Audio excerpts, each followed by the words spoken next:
Assalamualaikum warahmatullahi wabarakatuh.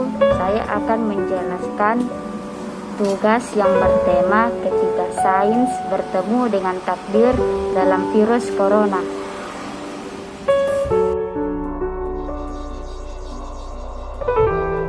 Sejumlah pasien dengan penyakit tak dikenal berdatangan ke Rumah Sakit Pusat Wuhan awal Desember 2019. Dr. Li Wenliang, dokter di rumah sakit, kemudian menyebarkan berita lewat sosial media bahwa para pasien menunjukkan gejala radang paru-paru akibat virus. Pejabat kesehatan Cina mulai menyelidiki pecahnya wabah. Sejumlah pasien pertama punya akses ke pasar ikan Huanan yang juga menjual binatang liar. Tanggal 1 Januari, pasar ditutup. Mengawali tahun 2020, pejabat kesehatan Cina mengumumkan penyebabnya, sebuah virus corona jenis baru. Seorang pasien berusia 61 tahun jadi korban meninggal pertama. Jumlah yang terinfeksi meningkat drastis. Tak lama kemudian, Thailand mengkonfirmasi pasien corona pertama di luar Cina. Jepang melaporkan kasus perdana berikutnya.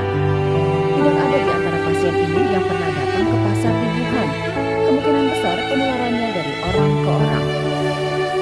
Di Cina, virus meluas ke berbagai kota. Warga mulai memakai masker. 200 kasus diakui resmi, tapi diduga jumlahnya jauh lebih banyak. Tenaga medis di Wuhan yang kontak langsung dengan pasien mulai terinfeksi dan sakit. Taiwan dan Amerika Serikat melaporkan kasus corona, disusul negara-negara lain termasuk Jerman. Pemerintah Cina memutuskan langkah drastis. Semua transportasi di Wuhan dihentikan, termasuk transportasi umum. Ilmuwan menemukan virus corona punya masa inkubasi. Orang yang tertular tapi belum menunjukkan gejala jadi berbahaya.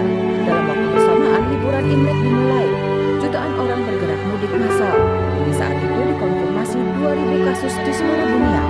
50 orang meninggal.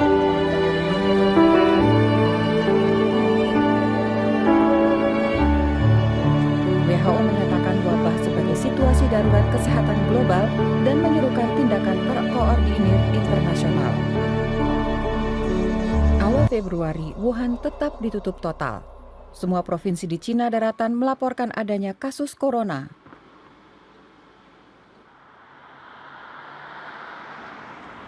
Li Wenliang, dokter dan whistleblower virus corona, juga meninggal. Satu dari banyak korban lain. Hanya dalam waktu 2 bulan, virus menyebar makin cepat di luar Cina. Yang paling parah Korea Selatan, Iran, dan Italia. Semakin banyak negara melaporkan kasus corona. Kapan pandemi mereda, tidak ada yang tahu pasti.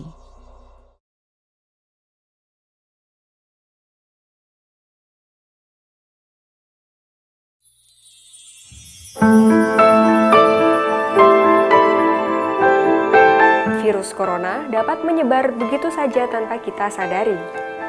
Virus ini menular dari sehari-hari. Dari situlah virus corona menjangkit banyak orang dari satu orang ke orang lainnya. Untuk mencegah penyebaran virus corona, biasakan tutup hidung dan mulut saat bersin menggunakan siku tangan, cuci tangan pakai sabun sesering mungkin, masker bekas pakai ke tempat sampah tertutup.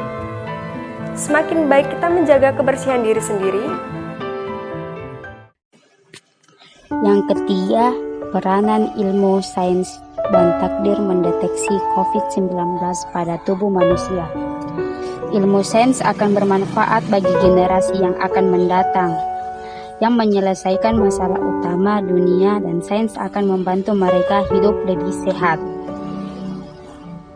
Dan yang keempat, hubungan sains dan takdir di dalam pencegahan kematian yang disebabkan COVID-19. Pandangan yang menyerah saja kepada takdir Allah sehingga tidak ada antisipasi terhadap COVID-19 ini. Dapat juga membahayakan orang lain. Sikap tersebut menyebabkan mereka mengabaikan aturan kesehatan sehingga berpotensi tertular dan menularkannya kepada orang lain. Usaha dalam bentuk doa bagian dari upaya mereka bagi orang yang beriman. Namun Allah sendiri tidak memberi kepastian kapan doa akan dikabulkan.